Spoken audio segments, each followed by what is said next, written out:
Yes, sir. Over to you. I need to see the screen. 1 second. Huh? Yeah. So, Avatar Meher Baba Ki Jai. The seven realities: existence, love, sacrifice, renunciation, knowledge, control, and surrender. I give no importance to creed, dogma, caste, or the performance of religious ceremonies and rites, but to the understanding of the following. 1. The only real existence is that of the one and only God, who is the self in every finite self. 2. The only real love is the love for this infinity, God, which arouses an intense longing to see, know, and become one with its truth, God. 3. The only real sacrifice is that in which, in pursuance of this love, all things body, mind, position, welfare, and even life itself are sacrificed. 4. The only real renunciation is that which abandons, even in the midst of worldly duties, all selfish thoughts and desires. 5. The only real knowledge is the knowledge that God is the inner dweller in good people and in so called bad, in saint and in so called sinner. This knowledge requires you to help all equally as circumstances demand, without expectation of reward. When compelled to take part in a dispute, to act without the slightest trace of enmity or hatred, to try to make others happy with brotherly or sisterly feeling for each one, and to harm no one in thought, word, or deed, not even those who harm you. The only real control is the discipline of the senses to abstain from indulgence in lower desires, which alone ensures absolute purity of character. 7. The only real surrender is that in which poise is undisturbed by any adverse circumstance, and the individual, amidst every kind of hardship, is resigned with perfect calm to the will of God. Avatar Meher Baba Ki Jai. Jai Baba. Jai Baba. Thank you. So we continue. So we missed quite a few of the people last week, and I think how's the turnout now? Yeah, it's quite disappointing. I think quite a few of you are busy with other things, looks like. So let's start with part 3 of Man God, Tar Meher Baba Ki Jai. Before that, any discussions on? We have a 7 number, which is religious and which is pious. So 7 people is good enough, and more can join. Yeah. Ravi has already sent a message that he won't be able to make it. Yeah. So any thoughts from our discussions? I think we had some very good discussions last 2 sessions. I'm yet to post the videos after creating them. So I will post them over this weekend. I've been traveling and quite a bit busy this week. So I'll conclude that before the end of day tomorrow. Any thoughts or discussions from Man God Part 1 and Part 2 before we continue? Karthik, I just have a housekeeping question. Sure. So these or this second series of God Speaks Read, it's posted on YouTube on the same Meher Baba Awakens. I couldn't find it. Okay. You mean the God Speaks second read? Second read, yes. Yeah, I think it is there. Let me check and get you the playlist. So just go to the channel and look for playlists. I think you'll find it there. Okay. I'll do that. I'll also find it again. I think it's called 2021. 2021 GS, I think. Fair enough. We can do that later. So, yeah. Jai Baba, yes. Okay. All right, cool. Let's get started. Avatar Meher Baba Ki Jai. The Man God, Part 3. The Work of the Man God. Subtitle is Free and Non-Binding Give and Take. God realization is the endless end of creation and the timeless consummation and fructification of intelligent and non binding karma. Souls who have not realized God are still in the domain of duality, and their dealings of mutual give and take in different fields create the chains of karmic debts and dues from which there is no escape. The man God, however, dwells in the consciousness of unity, and all that he does not only does not bind him, but contributes toward the emancipation of others who are still in ignorance. For the man God, there is no one who is excluded from his own being. He sees himself in everyone, and since all that he does springs from the consciousness of non duality, he can freely give and freely take without creating bindings for himself or others. Contact with man God beneficial to all. If a person accepts without reserve from the bounty the man God showers, he creates a link that will stand by him until he attains freedom and God realization. If a person serves the man God, offering his life and all possessions in his service, he creates a link that will augment his spiritual progress by inviting upon himself the grace and help of the man God. In fact, even opposition to the work of the man God often turns out to be a beginning of development that imperceptibly leads to a person Godward. Because while opposing the work of the man God, the soul is establishing a link and a contact with him. Thus, everyone who voluntarily or involuntarily comes into the orbit of his activities becomes in some way the recipient of a spiritual push. Perfect masters, inimitable and unlimited. The work of the perfect masters in the universe is fundamentally different from the kind of thing most priests or clergy of established religions aspire to. Most of them attach too much importance to external forms, rituals, and conformity, since they themselves are not free from selfishness, narrowness, or ignorance. They exploit the weak and the credulous by holding before them the fear of hell or the hope of heaven.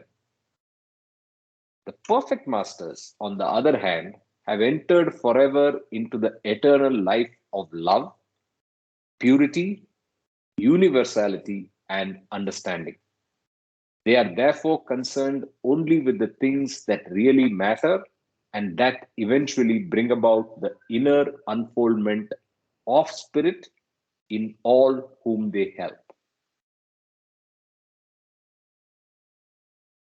Those who are themselves in ignorance may, out of self delusion or deliberate selfishness, use the same language as that of the masters, and they may try to imitate them in many of the external things associated with the life of the masters. But they cannot, by the very nature of their spiritual limitations, really imitate the man God in possessing perfect understanding, experiencing infinite bliss, or wielding unlimited power. These attributes belong to the man God by virtue of his having attained unity with God. Self delusion and hypocrisy. Those who are in ignorance lack the fundamental traits of the masters. And if out of self delusion or hypocrisy they try to pose as a man God, their self delusion or pretense is invariably exposed at some time. If a person becomes committed to a way of life out of self-delusion, it is an unfortunate situation. He believes himself to be what he is. He believes himself to be what he is not, and thinks that he knows when he actually does not know. But if he is sincere in all that he thinks or does, he is not to be blamed, though to a limited extent he can become a source of danger to others. The hypocrite, however, knows that he does not know and pretends to be what he is not for selfish reasons. In doing so, he creates a serious karmic binding for himself. Though he is a source of considerable danger to the weak and the credulous, he cannot go on indefinitely with his willful deceit. For in the course of time, he is automatically exposed by some claim he is unable to substantiate. The only comment I have here is, we know the cosmic hierarchy and the number of masters. Now, it is unfortunate but true that there are many posing today as man gods and yet to be exposed, which actually put the credulous and the weak at their mercy. So I think that is also part of the stage of the cycle that we are in.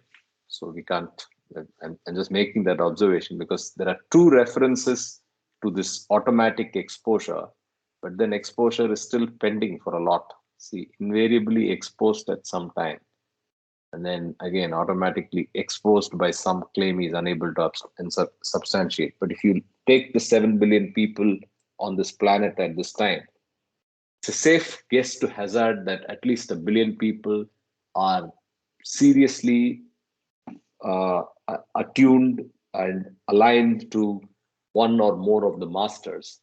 And we don't know how many of those are perfect masters. So, in that sense, I think it's in a way sad. Yeah.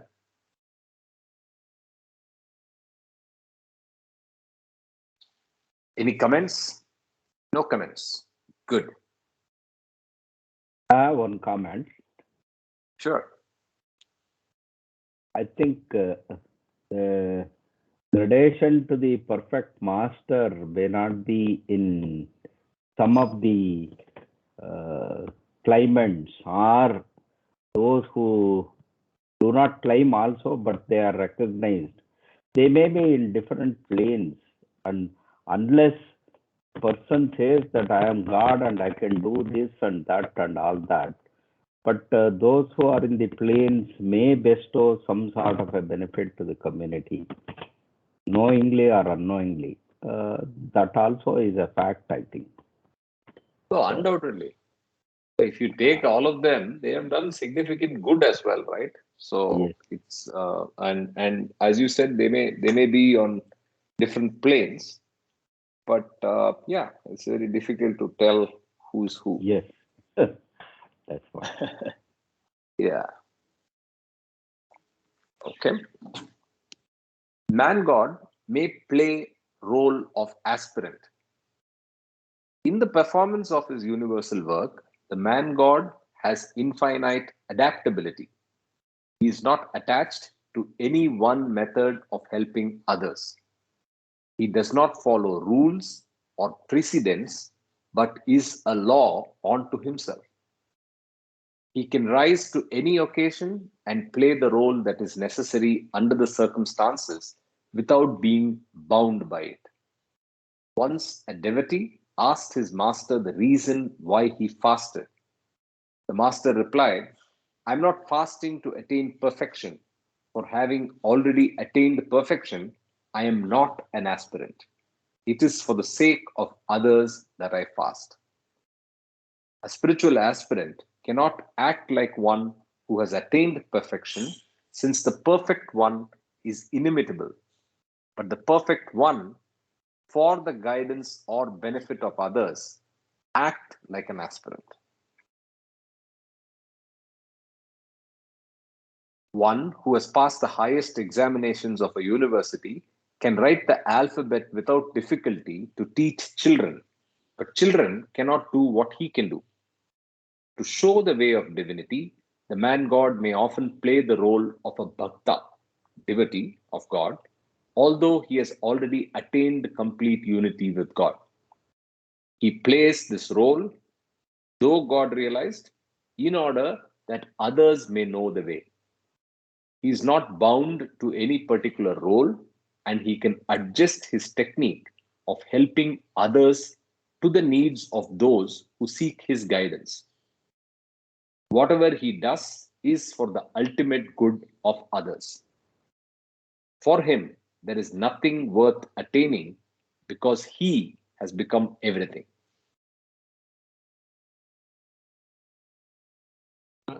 Karthik, if I may just observe. Sure. The universal prayer, Baba himself used to recite like a bhakta almost. Yes. So that is, I think, probably the analogy of what was said in the last paragraph. Correct, of course. But we are reading man God here, but Baba also did it, and he has a purpose for it. Yes, agreed. Good observation. Relevant. Okay. Man God uses Maya to annihilate Maya. Not only is the man God not necessarily bound to any particular technique in giving spiritual help to others, but also he is not bound to the conventional standard of good. He is beyond the distinction of good and evil. Although what he does may appear lawless in the eyes of the world, it is always meant for the ultimate good of others. He uses different methods for different persons.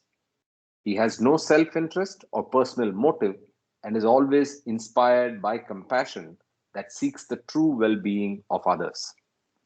Therefore, in all that he does, he remains unbound. He uses Maya to draw his disciples out of Maya and employs infinite ways and workings for his spiritual task. His methods are different with different persons, and they are not the same with the same person at all times.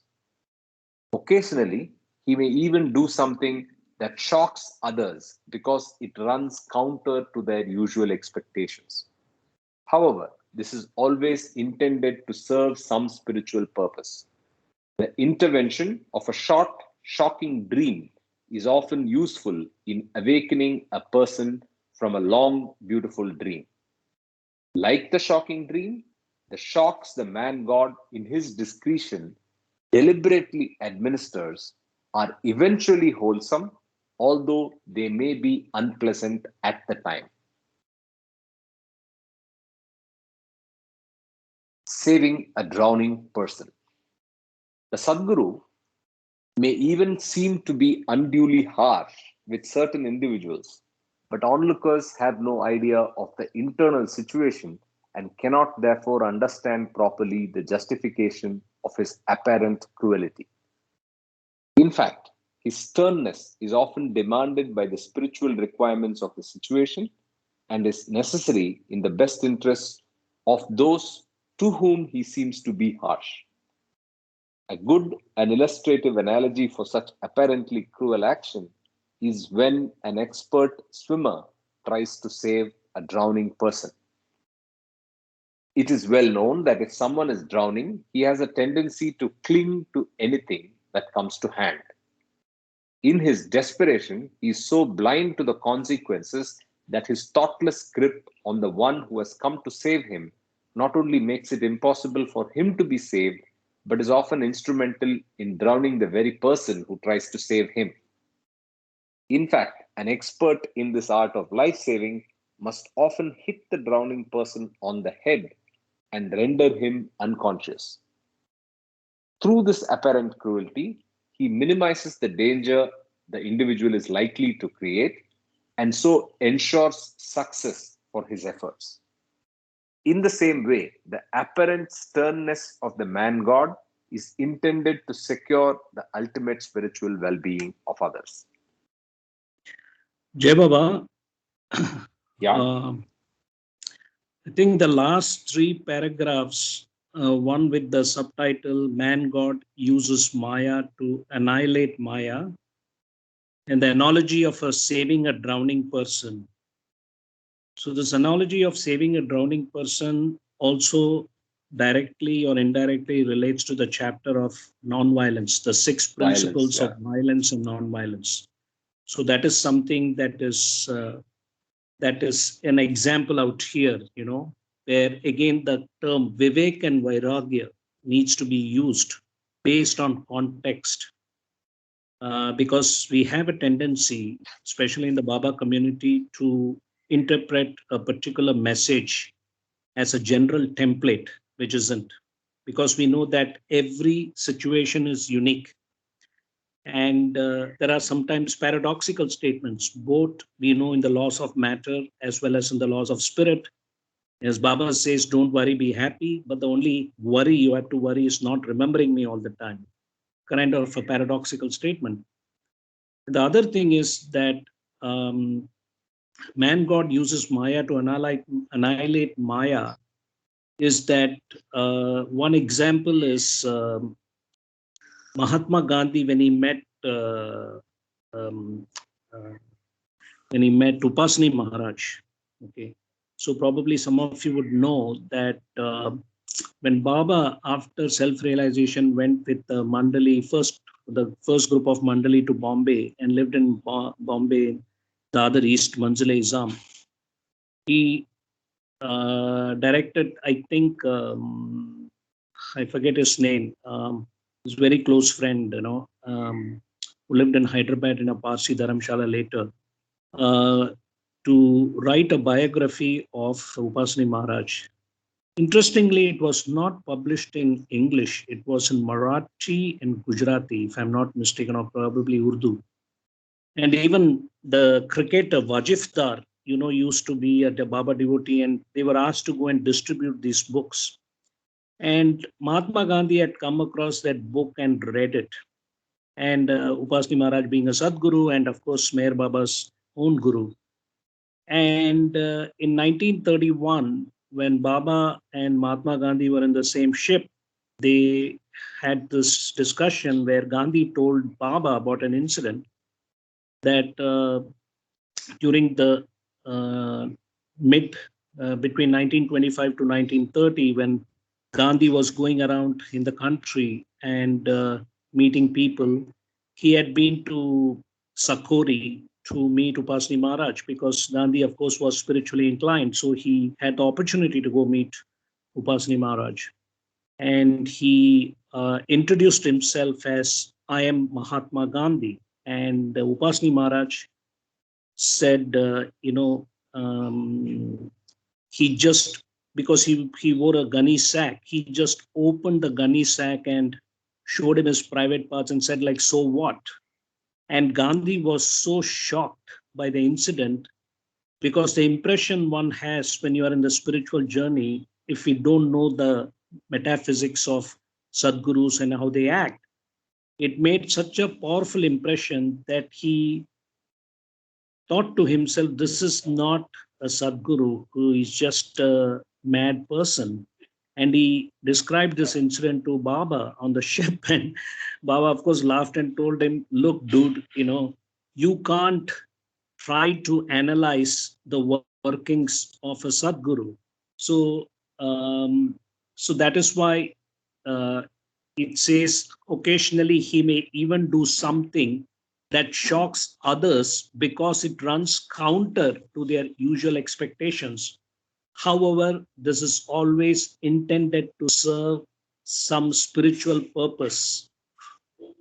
The intervention of a short, shocking dream is often useful in awakening a person from a long, beautiful dream.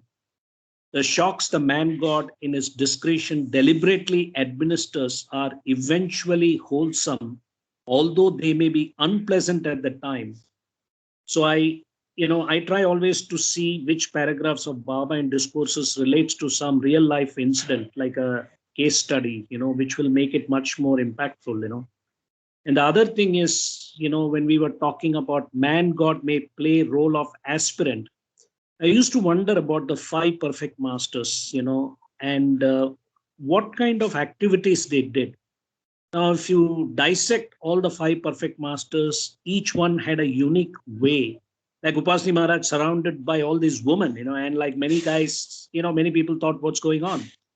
Then Shirdi Sai Baba, of course, was smoking chillam and, doing his thing, running between the masjid to the temple or whatever. And then you had Tajudin Baba, of course, he was in a hospital, mad hospital in Nagpur.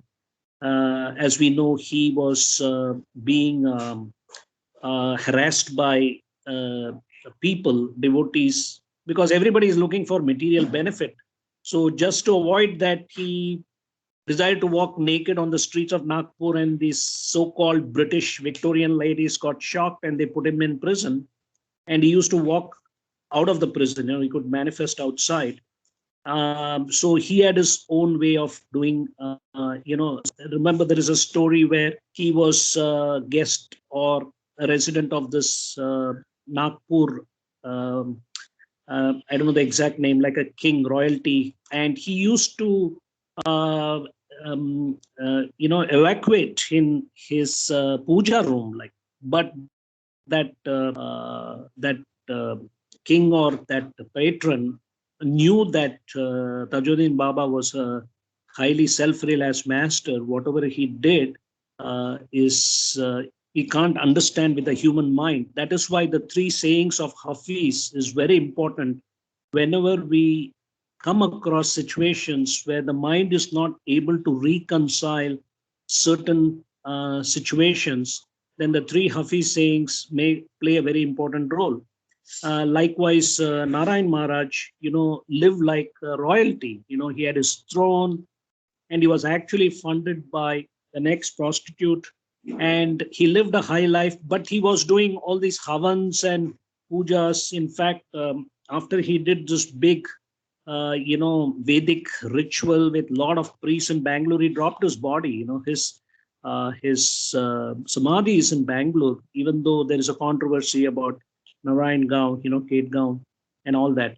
So just to show that, man God may play role of aspirant. And this statement, the master replied, I am not fasting to attain perfection. For having already attained perfection, I am not an aspirant. It is for the sake of others that I fast. So we can understand why Baba did a lot of fasting, seclusion, because he was working for the benefit of the humanity.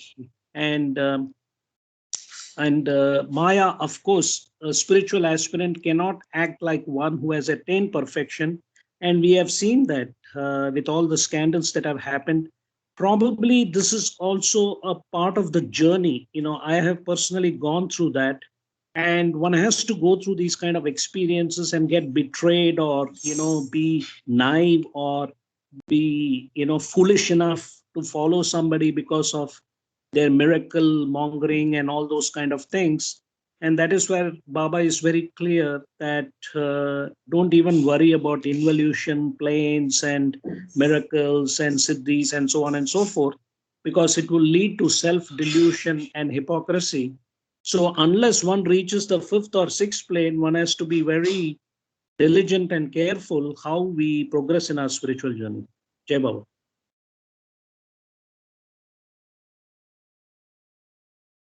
Nice summary and interconnection of all the different aspects with so many things. Thank you. Indeed. So let's continue. False consciousness. The soul in bondage is caught up in the universe, and the universe is nothing but imagination. Since there is no end to imagination, a person is likely to wander indefinitely in the mazes of false consciousness. The man God can help him cut short the different stages of false consciousness by revealing the truth. When the mind does not perceive the truth, it is likely to imagine all kinds of things. For example, the mind can imagine that it is a beggar or a king, a man or a woman, and so forth. The soul, through the mind, thus goes on gathering experiences of the opposites. Wherever there is duality, there is a tendency to restore balance through the opposite. If a person has the experience of being a murderer, for instance, it has to be counterbalanced by the experience of being murdered.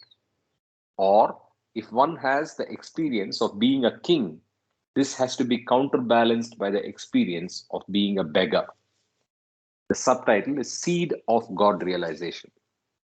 Thus, the individual may wander ad infinitum from one opposite to the other without being able to put an end to false consciousness.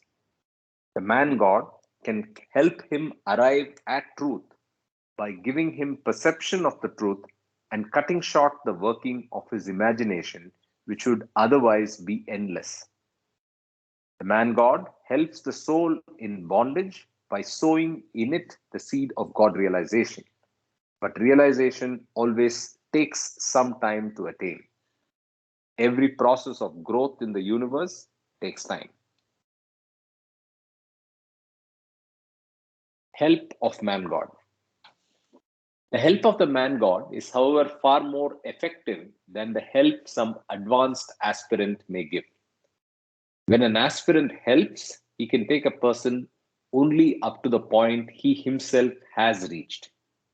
Even this limited help that he can give becomes effective very gradually, with the result that the person who ascends through such help has to stay in the first plane for a long time, then in the second, and so on. When the man God chooses to help, he may, through his grace, take the aspirant even to the seventh plane in 1 second. Though, in that 1 second, the person has to traverse all the intermediate planes of involution of consciousness.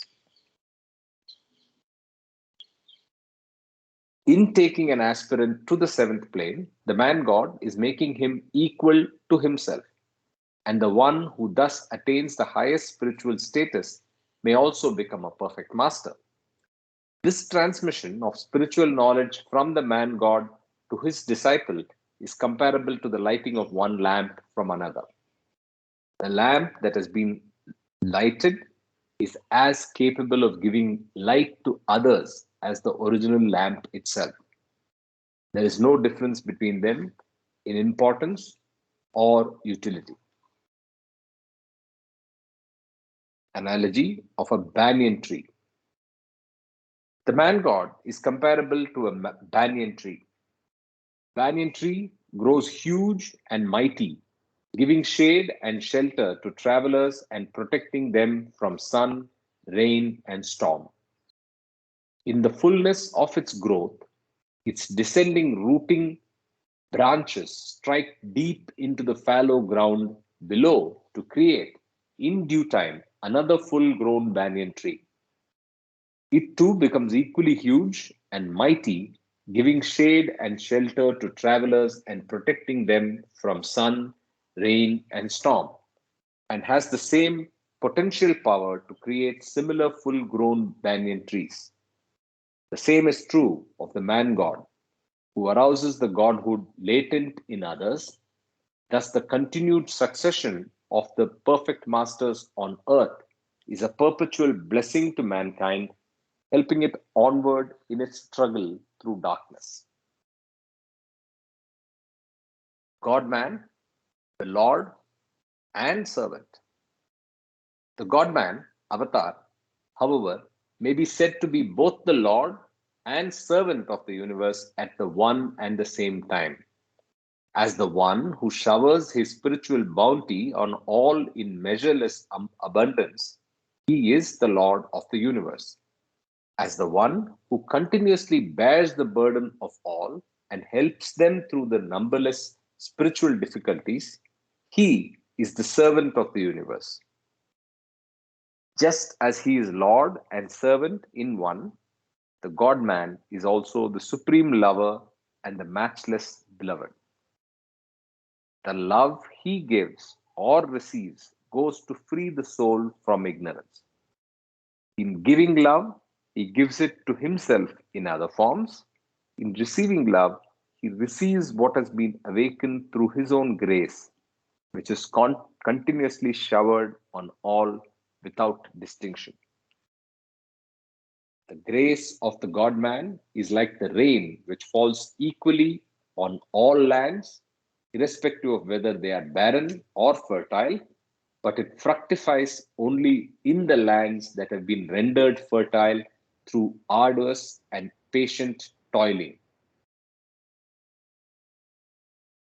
So that's part 3 of Man God.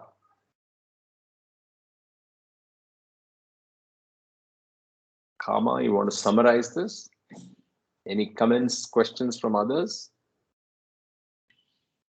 Karthik, this last line, the grace of the God man is like the rain which falls equally on all lands, irrespective of whether they are barren or fertile.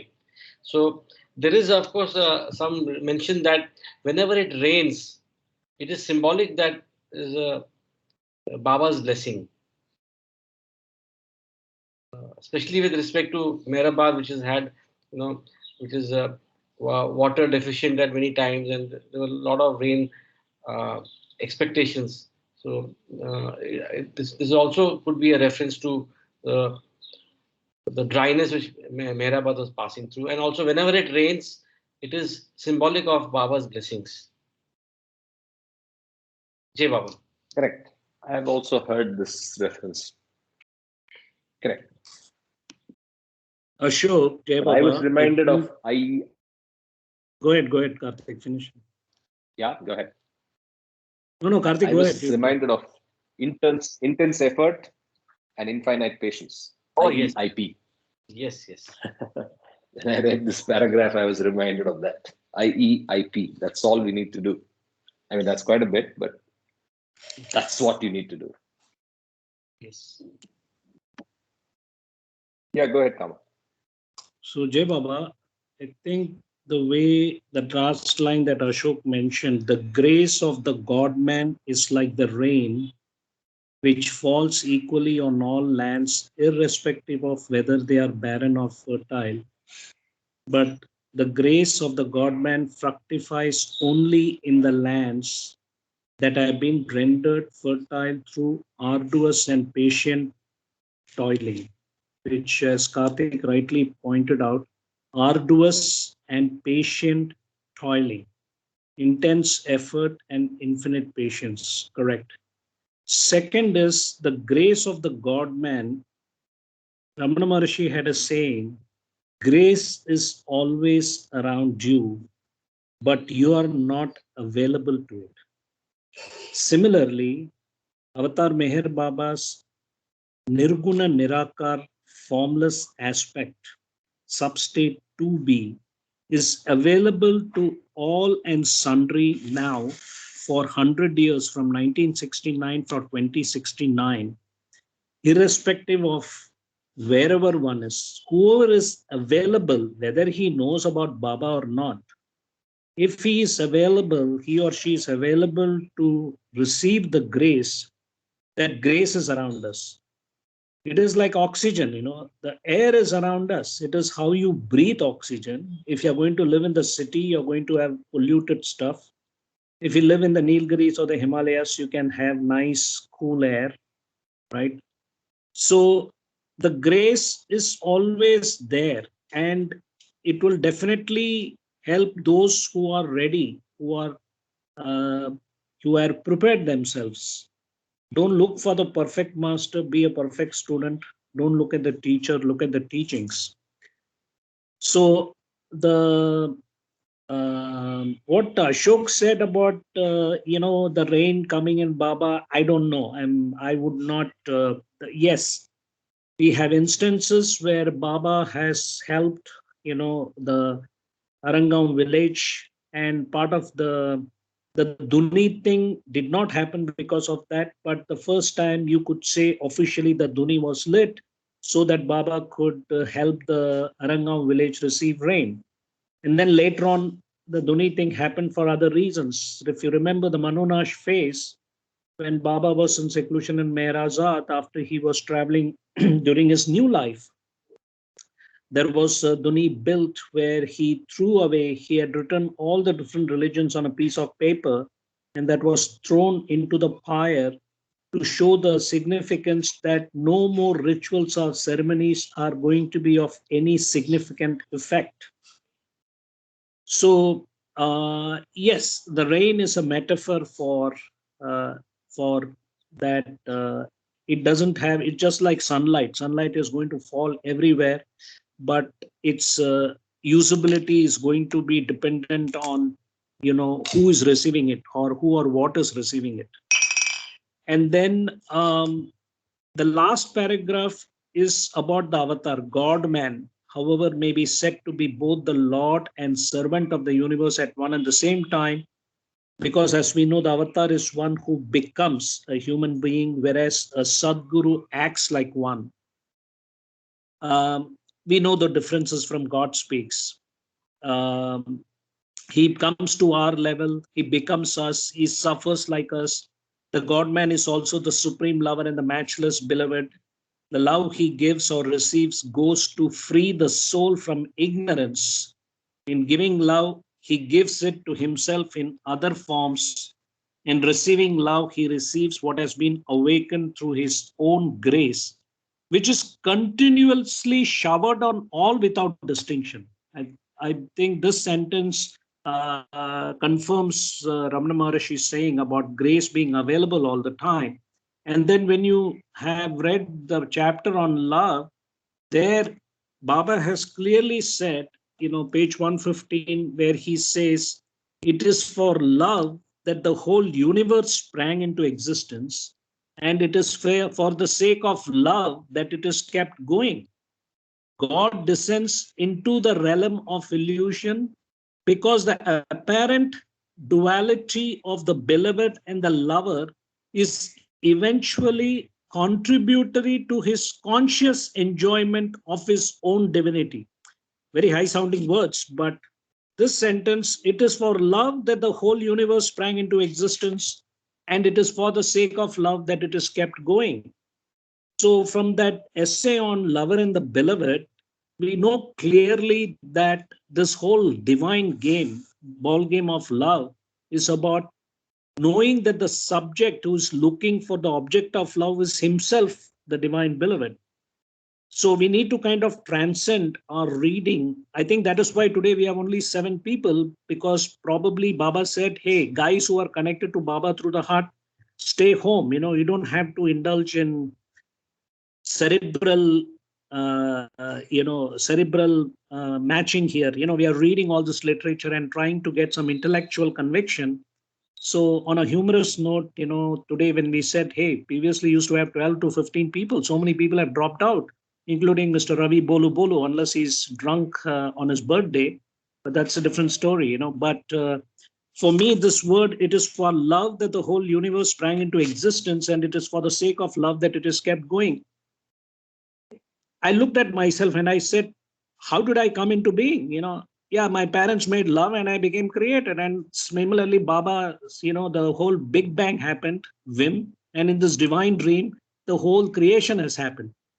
So it is interesting that Baba, why he emphasizes on love so much, that everything, if you look deep down, whether in your material life or spiritual life, in your professional life, personal life, in our day-to-day dealings, that love is the underlying factor to keep this consciousness going in the right direction. And that is why we need the guidance of a perfect master, Sadguru, to give us this framework, and then we can play this ball game. Right now, what's his name? Ronaldo, this is Ronaldo. He just moved from the Italian team to Manchester United. It was interesting to read about this whole trade that happened. And so I won't get into that. But this all 3 chapters that we read, part 1, part 2, part 3, because the next chapter we are reading is the circle. And I always felt that the circle should have been read after we read the Avatar, somehow the Man God part 1, part 2, part 3 came in between these two chapters, which basically deals with the Avatar and the circles of the Avatar. So I will stay here. Jai Baba. As a practical takeaway, so the most important thing is to have pure love. Can we just take that as one of the takeaways? Because in our practical life, having pure divine love, and I think also related to the seven realities, that we have to, even love those who harm us. I think that was very profound in the seven realities, that to develop love and to develop pardon for even persons who harm us. I think that's the most difficult thing in our gross sphere and gross body. Jay Baba. Well, to add to what you're saying, you are a human being. Being means pure divine love, except the consciousness of the drop soul is contaminated with sanskaras. So, in a very clinical, practical sense, it is the ego, the mind ego, that needs to be dissolved rather than focusing on love. It is almost saying that, oh, I'm not thinking, I'm focused on my breathing. You don't have to make an effort to become aware of your breathing, because breathing oxygen is happening effortlessly, automatic, from the time you're born till the time you drop your body. Except, are we breathing right? And of course, we know techniques like pranayama and being self aware through breathing is an important aspect in the spiritual journey. So, my point is that it is more about the ego of the individual drop soul. Again, it is Maya trying to focus us on love. Love is already there around us. It is just we need to be aware of it in terms of our action of thoughts, words, and deeds, and be aware of the fact that the ego is playing this game of being your best friend or your worst enemy and making us either spend sanskaras or unwind sanskaras. So mind plays two different roles. It can be your best friend or your worst enemy, depending on how you allow it to manipulate oneself. Jai Baba. Uh, can we think love and grace as sort of juxtaposed? Grace of God is always there, everywhere, every time, for everyone to not to ask for. But it can be taken by those who are capable of getting it. Like that, love should also be universal. So only thing is those who are in duality with so much of binding, they don't extend this love to everyone. That's what the seven realities says, that you love the person who hurts you also. So that you need to make an effort to do that. So if you can extend that, love is also universal, as good as grace. So it permeates everywhere. Only thing is we in the process do not understand that and may restrict it to a very few, your own self, or to extend that to the whole universe. So I feel we should juxtapose these two together and see. Jai Baba. Definitely, Yeah, Jai Baba. Unless anybody would like to comment, I can wait. If there I is have a comment anybody, on what you said. On what you said about Baba and an incident on the names of the religions thrown into the Duni.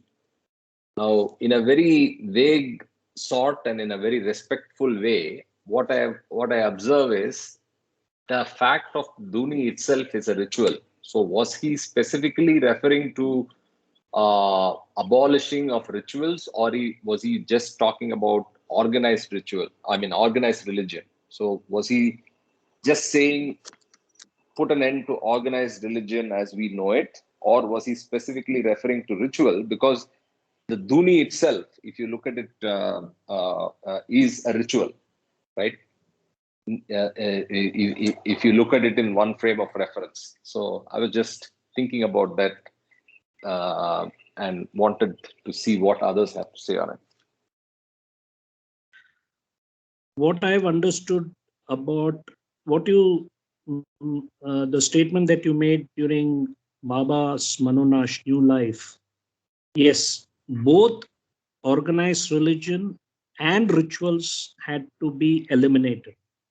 So it was just kind of, even doing that was just symbolic, probably for the next 700 years, just to show to humanity that, it is a symbolic stance of using fire.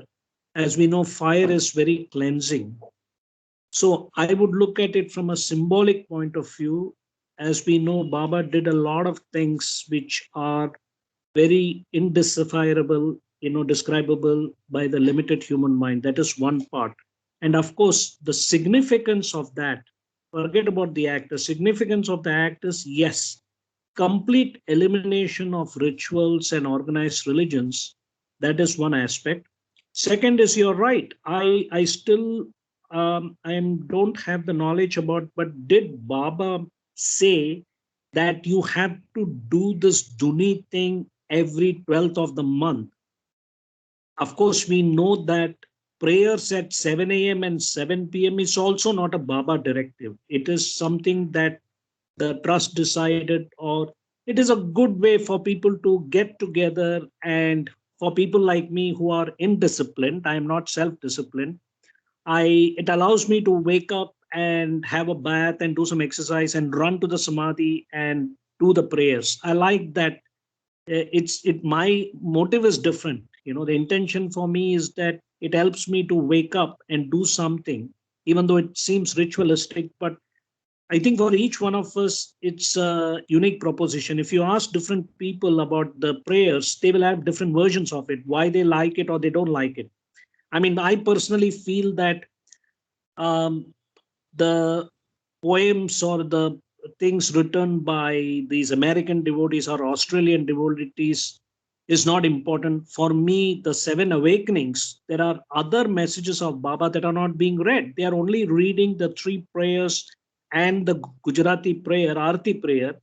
But I would like them to read about, how to love God, the seven Savas sayings, 12 ways of realizing me. These are directly from Baba, but here they are singing away to glory, because Mehrabad, we know, is directly or indirectly influenced by the Western mind. So that's a different situation. But yes, the question here is that, is the Duni a ritualist? Yes.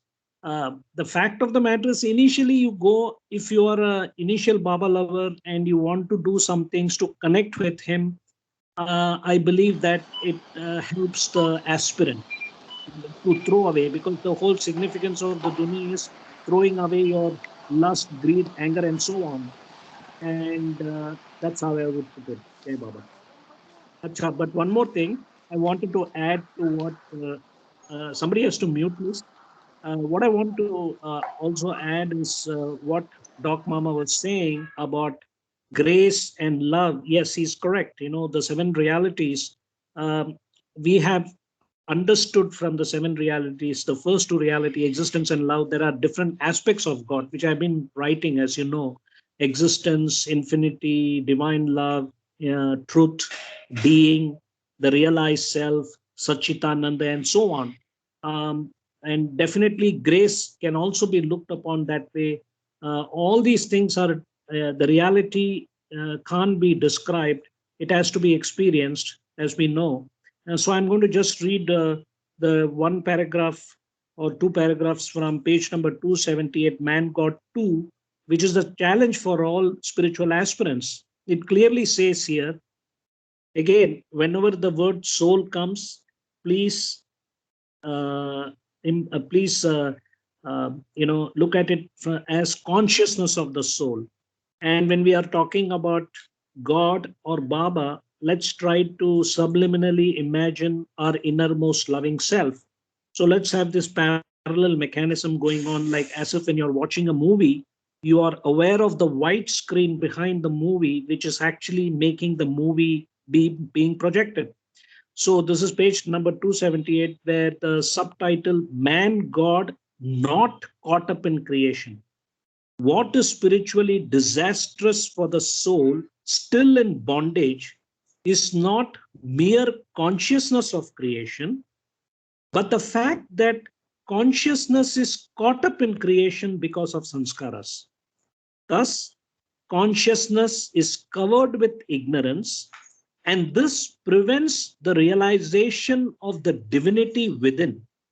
In the same way, what is also spiritually disastrous is not mere consciousness of the bodies, but identification with them due to sanskaras. These sanskaras prevent the realization of the infinite soul, which is the ultimate reality and the basis of all creation. In it alone is to be found the final meaning of the entire creation. I mean, this paragraph, I have, this gave me a satori long time ago, maybe even 10 years ago. To me, this gave the essence of the whole challenge of every drop soul human being. That there are two things when we wake up. One is the subject yourself, the ego, false I self, which falsely identifies with the bodies, gross, subtle, mental. I am Gavaskar, I am Rahman, the musician, I am Dr. Abdul Kalam, the rocket scientist, mental body. And then the other thing is the object creation, where the consciousness of the soul is caught up in creation because of sanskaras. So, what is interesting here is it is not mere consciousness of creation or mere consciousness of the material body, gross body, subtle body, mental body. We should just stop there and just be conscious of creation and be conscious of our body. But we should not get identified with our bodies. Hence, we go through physical and mental suffering, nor we should get caught up in creation, which is what is happening, the Afghan crisis, the COVID crisis, the personal family crisis, financial crisis, and so on. So this paragraph is very hard hitting from my point of view. Jai Baba.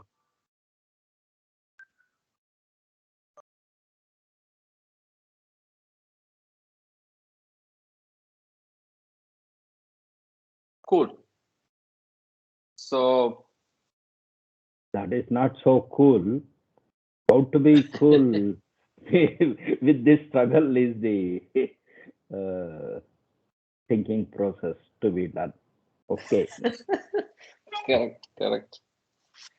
Talking of cool and non-cool, your comment on Ravi was non-cool, comma. Not accepted.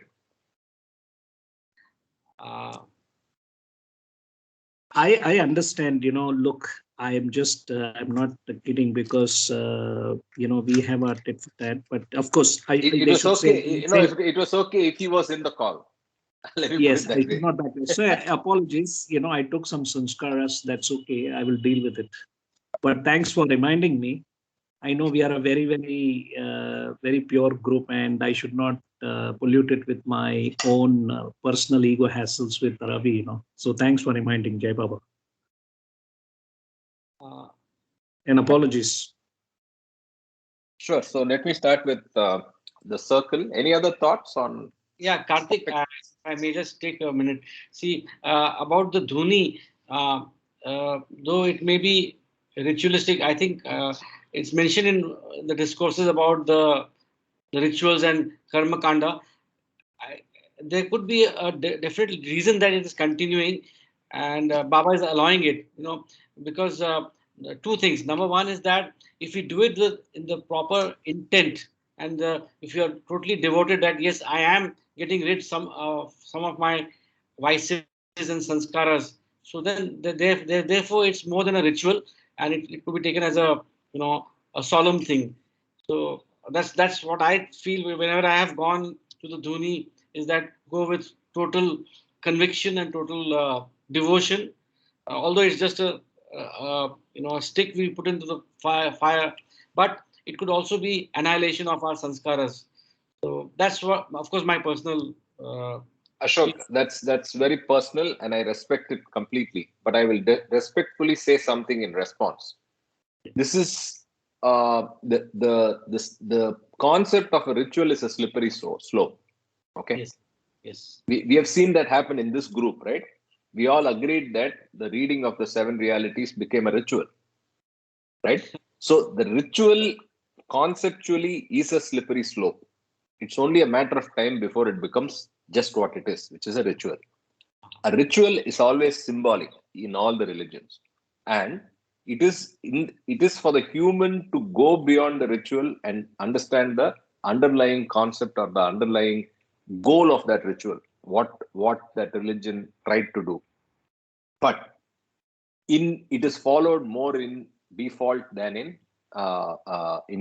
reality, right? So people only know the ritual for ritual's sake, and this is true of all organized religions.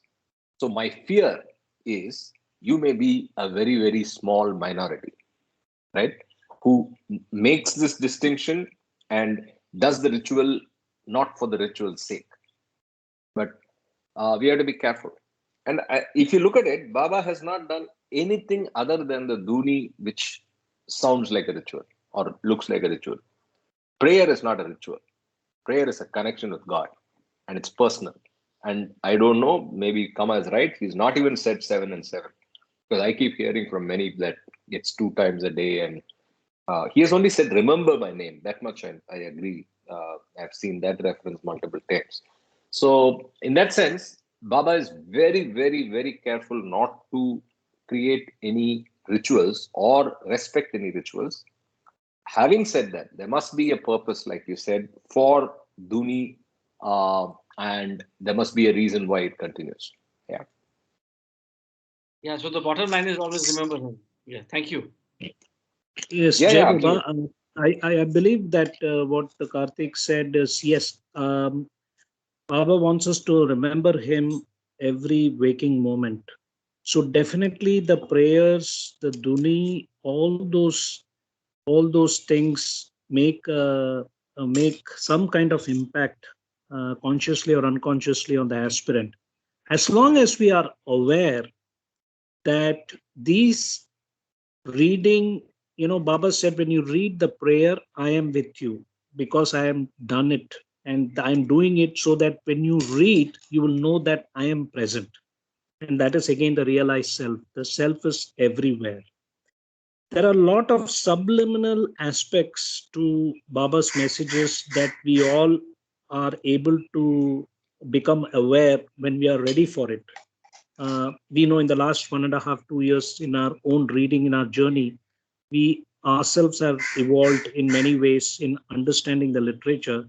So similarly, as long as we don't get identified with the Duni or with the prayers, we are fine, because it is a means. It's a kind of, how should I say it? It's a form of remembrance, says Ashok. Yes, it's one way of remembering him. And Baba said, try to remember me, once a day. So if we do the prayers once or twice a day, it's a way of remembering him. But as Karthik said, it should not be a mechanical process. It should not be like a rote learning process. We have to be fully aware the intention behind it, the purpose behind it, and we are completely self-aware why we are doing that, rather than as a form of duty. Baba clearly said that I'm not interested in rituals, prayers, chanting, flowers, design, all that stuff. I'm only interested in you obeying me. And obeying me, him, means we know that LOSS. First comes love. Yes, without his grace, we can't be in Baba's realm, number one. Number two is, without his grace, we can't even come and read this every weekend, and so on and so forth. So everything to do with Baba is because of his grace to us that we are able to connect with him directly or indirectly. So that is why he said, obey me. What does it mean, obey me? Not try to duplicate him, but obey all his messages, how to love God, 7 realities, and all those things that we are aware of in our day-to-day relationships.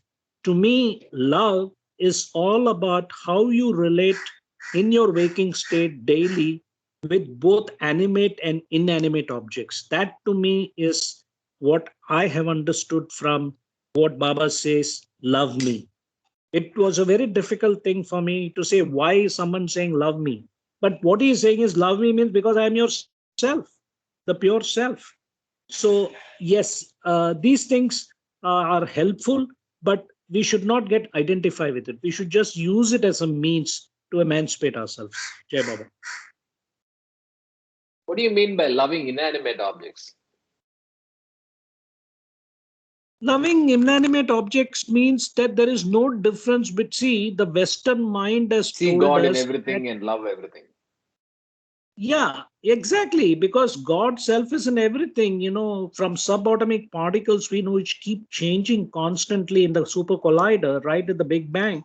Nothing is permanent. And the Western mind, the Western education, the material education that we have been influenced has told us because inanimate objects can't reproduce, they don't have any consciousness or life. That is wrong. We know that consciousness even goes beyond the subatomic particles, the 7 fundamental gas particles that Baba talks about, and all the physicists are struggling. And fortunately, we are aware of that there is a gross sphere of existence, which is what the scientists are focused on, the laws of matter, the quantum physics. But there is a subtle world which Baba says is much more finer and far larger. And then the mental world is much more, and all three are in the imagination, because the only reality is God, yourself, the realized self. So this is a divine game to find oneself in the waking state. So what is beautiful about God speaks and discourses and Baba's messages, you can follow the pure bhakti aspect where you relate with love to people. And also, if you are a cerebrally oriented person, you can use this knowledge, both quantum physics, classical mechanics, as well as the Vedanta, Advaita, because God speaks is just a much finer interpretation of Vedanta Advaita, which has been incomplete in terms of understanding what is creation all about. So, in loving inanimate is definitely seeing the self in everything. Like I said, when I was in the Himalayas, trekking, I could see myself, based on the God speaks, where you see, because each of the kingdoms has evolved. So yes, inanimate, animate objects, why have that duality? It's just different degrees of consciousness. Yeah, Baba. No, it's Baba's awakening. That is the first thing that we have learned here. Stones have soul and consciousness. So that means there is nothing inanimate. So everything is full of consciousness, and we have to relate to them in every aspect. So that is the essence of it. I was struggling to take that stone as a part of evolutionary process because we were given to the idea of inanimate and animate, life and non-life, say inert and things like that. So that was shattered when I read that consciousness, soul, is associated with gas and then stone and everything. So if that is the case, there is nothing for us not to relate. We need to relate to everything. Jai Baba. Perfect. I think that's even better, right? Why even say inanimate and animate? Good point. By the way, that's a gem of a book, right? The Advancing Stream. Especially for somebody who's already on the spiritual path and wants to know what's Baba's message. I thought Advancing Stream was a very good booklet. It's almost a booklet, right? The one you talked about in the Bombay group, Mama. Did I lose you guys? Maybe talking on mute. No. No. You're okay. You're okay. You're okay. Okay. What you're saying is that if you really dissect God speaks, consciousness comes before everything. Infinite consciousness, which is state 2b, substate 2b, eternal avtaric infinite consciousness, and spontaneously and simultaneously you have infinite unconsciousness, substate 2a, from which all the drop souls and this creation, preservation, dissolution has happened, and also the subatomic particles, the fundamental particles that quantum physicists are working on. So the interesting thing here is Baba has said in the 10 states of God, in God Speaks, that consciousness, the whim, all these things are part of the nothingness of the false nothing. It is part of the divine dream. So the only thing that remains is the real everything, which we call as the soul self, SELF, realized self. And that's what it's all about. That we are human beings. That is the paradox, that we are already there. And Baba said, I've come here to awaken that. So, which implies that we as human beings have full and complete consciousness, but because of sanskaras, we apparently think that we are not realized. So, this is my understanding. Jai Baba.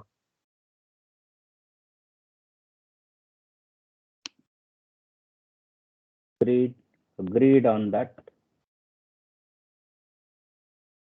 Yep. Okay. So let's continue with the read. The Circle is the next chapter. Physical page is 288. Entering Circle of Perfect Master. After several lifetimes of search, purification, service, and self sacrifice, some persons have the good fortune to meet and get connected with a God realized master.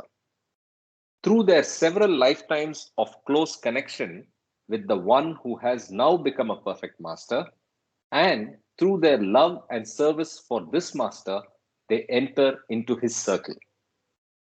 Those who have entered into the circle of a master are the souls who, through their efforts, have acquired the eligibility for God realization. When the exact moment for realization arrives, they attain it through the grace of the master. Prarabdha Samskaras. All actions in the world of duality are prompted by sanskaras of duality. Consciousness of duality implies the working of the impressions of duality. These impressions of duality first serve the purpose of evolving and limiting consciousness, and then they serve the purpose of liberating it so as to facilitate self-knowledge or God realization. The soul cannot attain consciousness of its own unity unless it goes through the experiences of duality which presuppose and require corresponding impressions of duality. From the very beginning till the very end, the soul is subject to the momentum of impressions which constitute the destiny of the soul. These impressions are called Prarabdha Samskaras. These Prarabdha Samskaras always relate to the opposites of experience. For example, the Sanskaras of greed and its opposite, the Sanskaras of lust and its opposite, the Sanskaras of anger and its opposite, the Sanskaras of bad thoughts, words, and deeds and their opposites. Okay. Disappearance of sanskaras. From the stage of the atom till the realization of God, the soul is bound by the impressions of duality, and all that happens to it is determined by these impressions. When the soul realizes God, all its sanskaras disappear. If it remains immersed in the experience of divinity without coming back to normal consciousness of the world of duality, it remains eternally beyond all types of sanskaras. It does not have any sanskaras and cannot have any. Yoga Yoga sanskaras of the universal mind. If the God-realized soul returns to normal consciousness of the world of duality, it assumes universal mind. This universal mind has superfluous and non-binding sanskaras, which are known as yoga sanskaras. In the beyond state, the perfect master is eternally free from all sanskaras. Even when he is conscious of creation and is working in creation, he remains unbound by these yoga sanskaras, which sit loosely upon his universal mind. The yoga sanskaras merely serve as channels for his universal work. They do not form a restricting chain to his consciousness.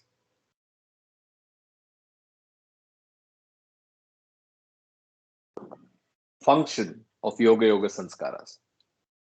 The yoga sanskaras are automatic in their working. All the specific contacts and links to which the man-God responds in his work are ultimately based upon these yoga sanskaras. You have something to say, Baba? Yes, sir. Yeah, sure. Can somebody define what is Vijnani Samskara? Because we are in the three different types of samskaras here.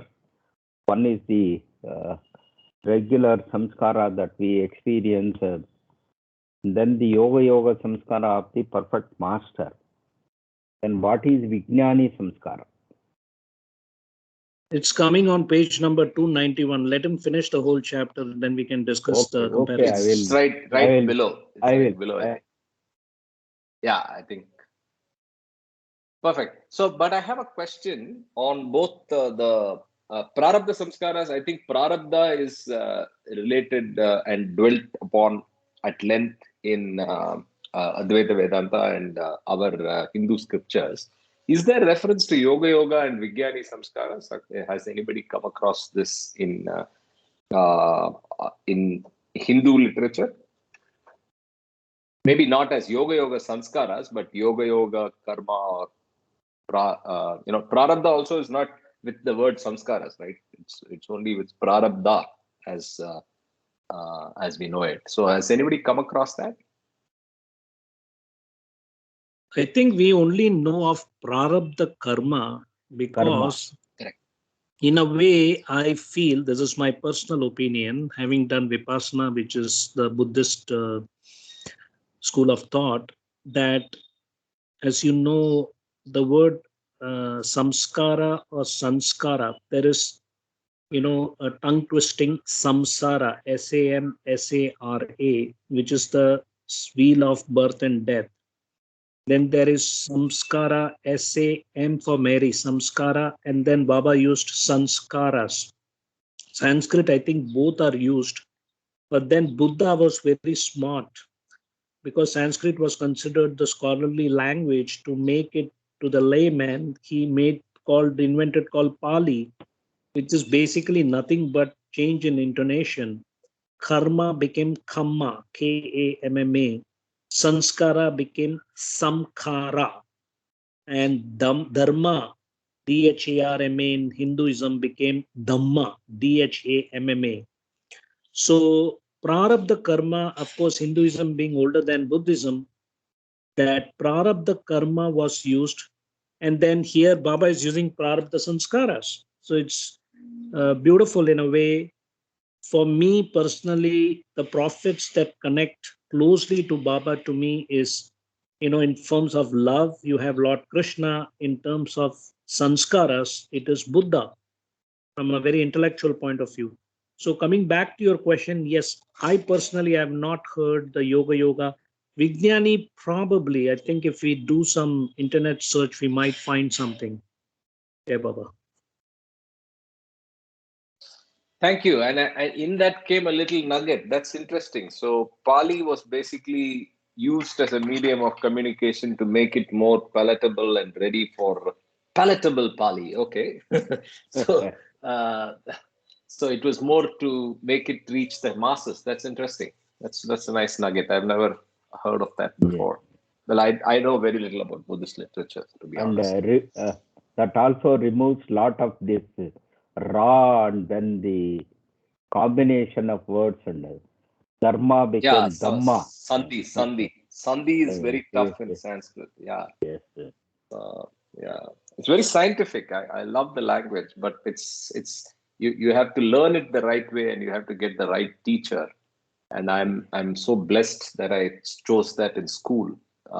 That I'm able to relate. I don't say I'm good at it yet, but I just love the language. Yeah.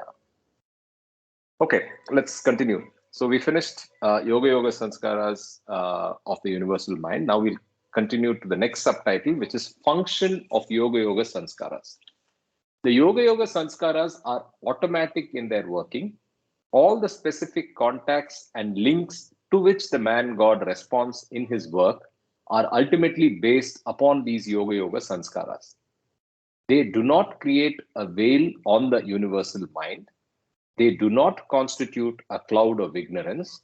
They only serve as a necessary framework for the release of definitive action. Through these Yoga Sanskaras, the universal will of God is particularized in its expression. Any action released in the world of space and time must be in relation to a certain definite situation or set of circumstances. There must always be some reason why a response is given to one situation rather than another, and why it is given in one way rather than another. The basis for the self-limitation of the actions of a soul in spiritual bondage is in its Prarabdha Samskaras, which are binding. The basis for the self-limitation of the actions of a soul that is spiritually free is in its Yoga Sanskaras, which are not binding. This is a very, very beautiful paragraph that explains this, right? So there's a metaphysical element for the reason for Yoga Sanskaras to exist. So if you look at this line, through these Yoga Sanskaras, the universal will of good is particularized in its expression. So I think this is the core of what Yoga Samskaras. I mean, to understand it, basically, let's go down and see Vijnani as well. If the man God were not to get these Yoga Sanskaras while coming down to normal consciousness, he would not be able to do any work of a definite nature. Yoga Sanskaras help the man God to particularize and materialize the divine will through him and to fulfill his mission. The subtitle is Work of Man God Subject to Laws of Creation, and thereby is the work of man God being subject to laws of creation is exactly what we heard as the reason for Yoga Samskaras in the previous para. The master is and knows himself to be infinite in existence, consciousness, knowledge, bliss, love, and power. And he always remains infinite in the beyond state. But the work he does in the world of creation is subject to the laws of creation and is therefore, in one sense, finite. Since his work is in relation to the unveiling of the hidden infinity and divinity in everyone, and since the realization of this infinity and divinity is the only purpose of the entire creation, his work is infinitely important. However, when it is measured by the standard of results, it can only be like any other work possible in the world. So much and no more. Master's work determined by Karthik, Yoga Sanskaras. Yeah. This sentence, the master is and knows himself to be an infinite in existence, consciousness, knowledge, bliss, love, and power. So, what is the importance of all this? Each one of that sequenced here. Existence, consciousness, knowledge, bliss, and love also comes here, and power. So we always talk of knowledge, bliss, and power. The criteria of God as such sort of all the empowering things. But here we have so many other things added here. Any light on that from someone? Jai Baba, it is basically like the seven realities. See, when you look at God, the best way to interpret is the Parvardigar prayer, which clearly tells you that God is in everything, He is infinite knowledge, power, bliss, He knows everything, and so on. If you read it, you will say, why all those things? So you could say this particular line, Himself to be infinite in existence, which we know He is, which you love, the word existence. If somebody asks Doc Mama, what do you think about God? You will say real existence. And he'll say, what do you mean? Then you will probably guide him to your own way of approaching the definition of God. Consciousness. We know He is super consciousness, also the beyond God state. God consciousness is, or super consciousness is, and God is not in the Paratpar Parabrahma state. And state 2, after God realization, when you are in substate 2b, not only are you aware, conscious of being God, which is Satchitananda, infinite knowledge, infinite power, infinite bliss. And we also know that God is divine love. And we also know that in that state, God also, the drop soul, knows that He is that beyond God state, Paratpar Parabrahma state, the divine absolute vacuum state, which is indescribable, where consciousness is, or super consciousness is, and God is not. So in both state, in after God realization, you are consciously able to experience the Paratpar Parabrahma state, state 1. That is why God is going through that whim. He is assuming that he doesn't know himself. That is why it is called a divine game. I mean, that is the paradox here, that this whole illusion game, reincarnation, false illusion, involution, real illusion, is zero. We know the whim is also an imagination. So technically, He is real everything. So this line can encompass everything that you can think about God, but definitely the semantics of the language is making us ask this question, what does it mean? So God is everything, that it's just different attributes that are being described. Jai Baba. Yes, that's why it becomes quite profound that this sentence leads us to so much of thinking. Thank you. Correct. Okay, so I think we are just out of time. So how many pages do we have? And I think, let's pick it up tomorrow and continue from this point on. So one last conclusion is that last line is beautiful, which tells us the work of the avatar and the man God and God man is unveiling the hidden infinity and divinity in everyone, which is basically the awakening.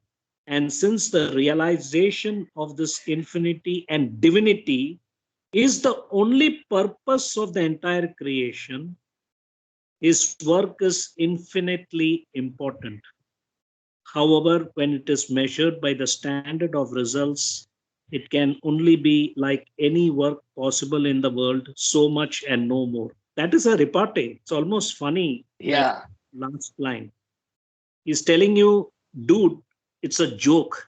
Don't take it so serious, but you have to do this, Amazing line, yeah. Yeah.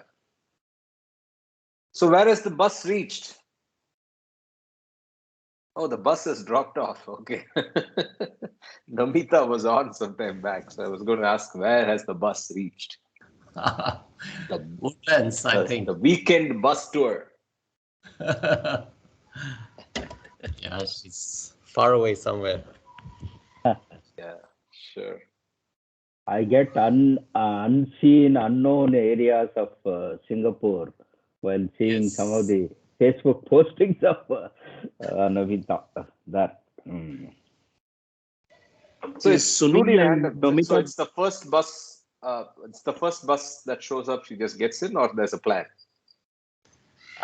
It's a mix of two, depends. I think there was some vague plan, east or Okay. west kind of things today. Okay. East, I go here, west, I go here.